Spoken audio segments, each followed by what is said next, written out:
네, 안녕하세요. 저는 여러분의 기코목의 궁금증을 해결해드리는 닥터 조이 지안이비인후과 원장 최혁기라고 합니다. 네, 어느덧 더위가 조금씩 물러가고 있습니다.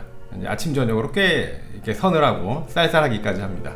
감기가 굉장히 많이 도는 계절입니다. 감기 조심하시기 바랍니다. 네, 오늘은 구뇌의 궤양, 입안이 헐고 이런 병에 대해서 말씀을 드릴까 합니다. 보통 며칠씩 밤을 새고 좀 무리했다든지 시험 공부하느라 굉장히 힘들었던 학생들, 이런 학생들이 되게 입안이 헐어서 병원에 오는 경우가 있습니다. 점막이 파여져 있기 때문에 생살이 드러나 있는 것이죠. 굉장히 따끔따끔하고, 그래서 이제 밥 먹거나 이제 물을 삼키거나 할 때도 굉장히 힘이 들고 말을 할 때도 힘듭니다. 이런 구뇌궤양 왜 생길까요? 네, 되게 피부나 점막이 이런 병변이 생길 때는 몸의 면역 기능이 굉장히 떨어져 있을 때입니다. 그래서 일단 면역 기능을 좀 강화시키기 위해서 충분히 쉬고 영양 섭취를 잘 하는 것이 좋습니다.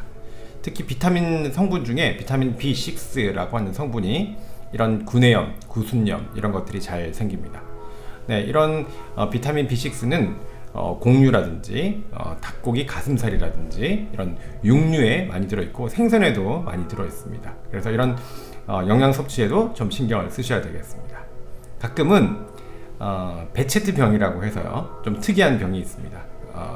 일종의 자가 면역 질환이라고 하는데요, 몸속의 성분 중에 자가 항체라는 게 있어서 그런 자기 몸을 공격하는 그런 성분이 있습니다. 그래서 자기 점막을 공격을 당해서 점막이 헐게 됩니다.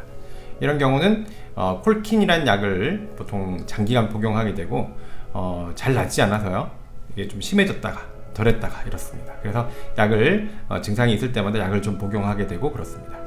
이런 경우에 진료과는 어느 과를 가야 될까요? 예, 당연히 이비인후과를 가셔야 됩니다.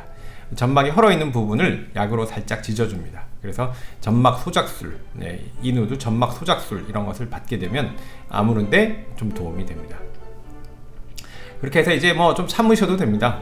시간이 지나면 아물죠. 그런데 간혹 보면 이런 구뇌궤양이 2주 이상 갈 때가 있습니다. 이런 경우는 꼭 이비인후과 의사를 꼭 보셔야 됩니다. 왜냐?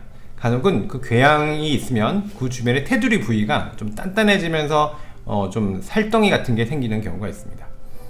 주변에 살덩이가 있고 가운데 부분이 좀 헐어있는 그런 모양입니다. 이런 경우는 간혹 구강암, 악성 종양이 있는 경우도 있기 때문에 그렇습니다. 얼마 전에 한 30대 젊은 남자분이었는데 그런 구뇌궤양이 한 2주 정도 지속이 돼서 다른 병원에서 치료를 받다가 이제 오신 분이 있었는데 불행히도 일단 구강암이 있으셨습니다. 다행히 많이 퍼지진 않으셔서 이제 수술을 하고 이제 회복 중에 있으신데요. 구뇌궤양이 2주 이상 간다, 그럼 꼭 가까운 이비인후과 진료를 보시기 바랍니다. 네, 감사합니다.